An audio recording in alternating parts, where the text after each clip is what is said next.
Namaste, Ashe.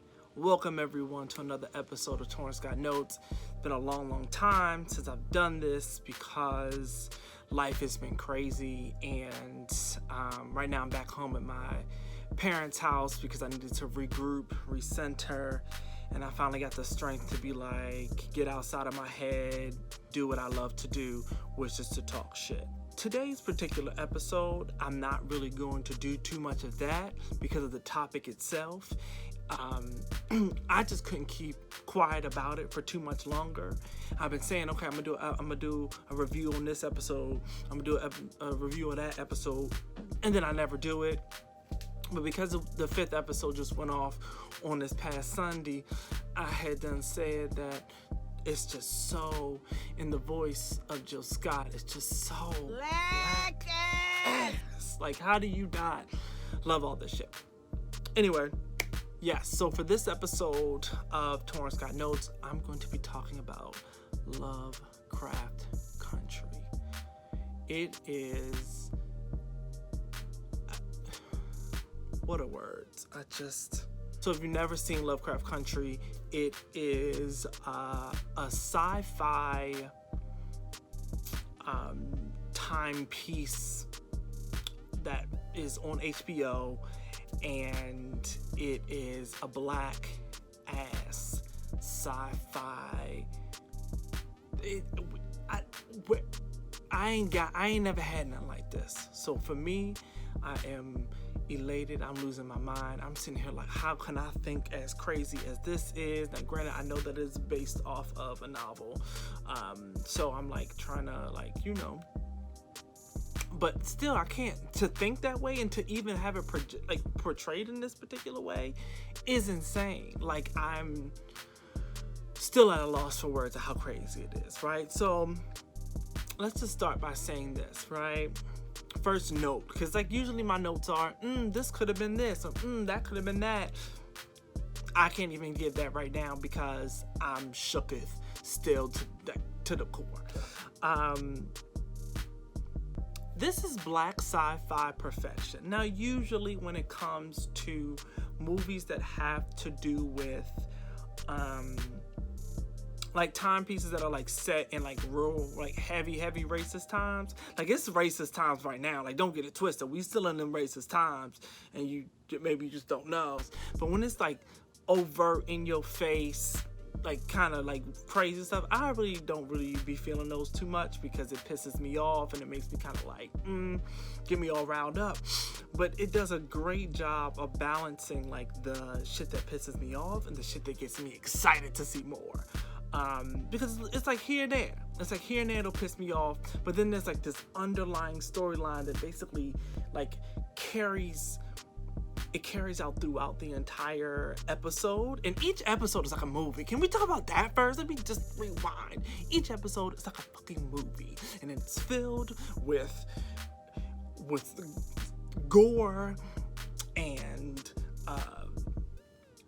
it's heavy in character development. You learn so much about each character in each episode. I keep saying season because that's what it feels like. It feels like a movie, right? Like you get so much out of each and every episode, and it's lovely how they're all tied into each other. It's just such a good black ass sci-fi show. See, I need to get myself together. Give me a second. Yes, so black sci-fi perfection, love it. It gives us so much.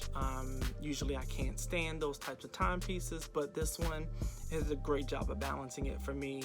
I'm getting everything that I need from it, and then some, right? So that's the first thing. Black sci-fi perfection, right? Cool. Even though in episode 5, there wasn't much, but booked and busy journey, shit, y'all. What else I'm gonna say? What else can you say to a queen who serves such as this? Who am I, what I do? How am I supposed to watch you every day, slay, go off, destroy, conquer, be the black queen that we all needed that everyone needed during this time. You know what I'm saying? Like that energy, it just, shout out to Journey Smollett, who has been doing this since she was a child, okay? Since a child, like serving from jump, okay? This is an Emmy award winning performance, right? Like that's what she's giving in each and every episode. You know, Booked and Busy Journey, she gives a performance, she gives a scream, she gives a yell, she gives a tear, she gives a run, okay? Sis was running. She's giving everything that I need, everything that we all need. Journey's doing it, okay?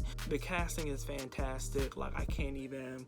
You got Omar in there? What? Like what? Like, y'all are crazy. There's just so many things that the show does well. I can't even, like, put it into words. As you can see, I'm rambling like crazy. But Booked and Busy Journey deserves her Emmy. Run her shit or come and fight me, because this is insane. Literally an insane performance in every episode, which is like a movie. Every single, like, it takes you on a journey.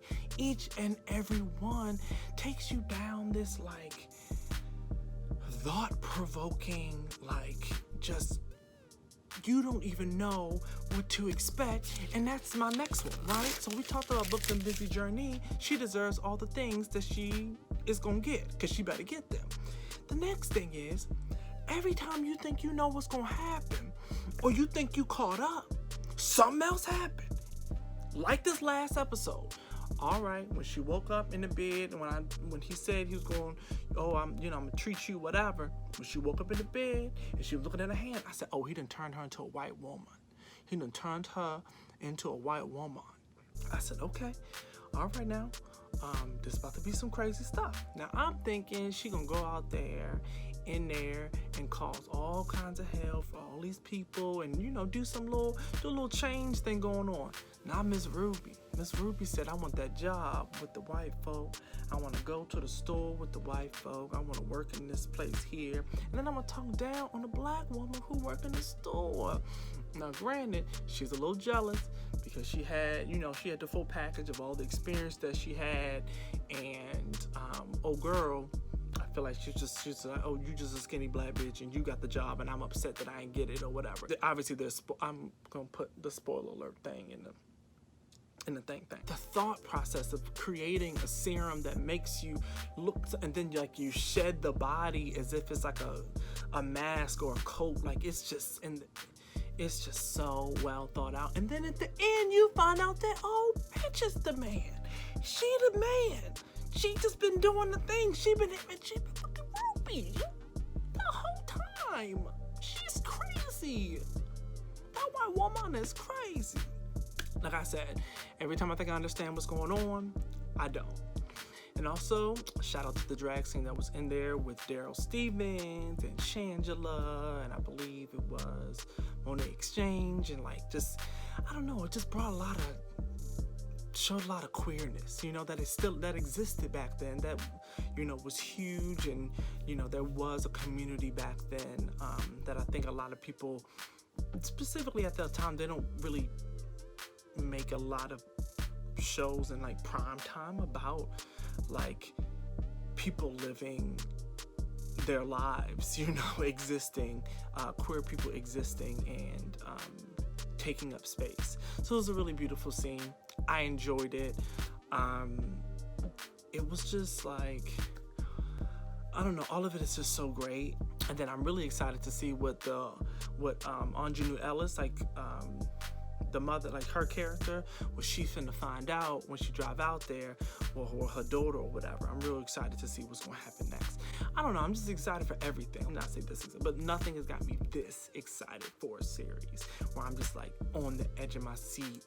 Like, I don't know what's going to happen next. Like, maybe a Shonda show, right? Like maybe How to Get Away with Murder when there are twists and turns. But this is even to a, intense magnitude, because that with How to Get Away with Murder, it was like, there's a framework, right? Like it's not gonna get too crazy, it's not gonna be too far, but for this, it was absolutely crazy. All right, needless to say, this show is Lovecraft Country is one of the greatest shows that I've ever seen. I'm very excited to see more. I can't wait. We deserve more of this. It just only is all it is doing is inspiring me to continuously write more and to think bigger than what I've been thinking about the framework of like the things that I can create. So like, shout out to Misha Green, shout out to J.J. Abrams, shout out to Jordan Peele, shout out to what's the man named Matt Crane or Matt something, who created the shit. Like, this is insane. So I'm very excited to continuously watch more. I'm almost sad that it's episode 5. Like, that means it's gonna end at 10. Like, really? 5 more weeks? Okay, whatever. Still, take your blessings as they come. Stay blessed if you watched this far. Thank you. More episodes will be coming. Biggest lesson I'm learning right now is step outside of your head and do what you want to do, regardless of what anybody else thinks, even what you think sometimes. Love y'all. Stay blessed. Peace.